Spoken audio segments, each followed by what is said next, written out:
Okay, so this now is the completed cupboard.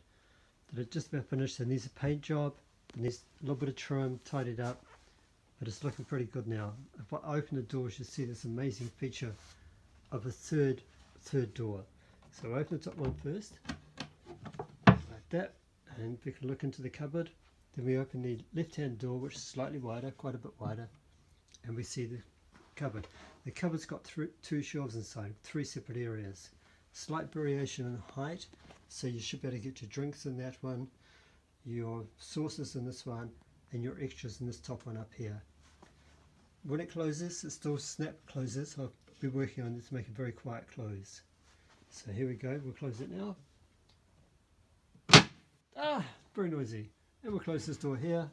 Not quite so noisy. And there we go, just a little bit of tidy up to do. Rub, rub, rub, rub, rub. Tidy, tidy, tidy. Rub, rub, rub, rub, rub, rub. Tidy, tidy, tidy. Then a paint job. Painting it grey to try and match the rest of your kitchen.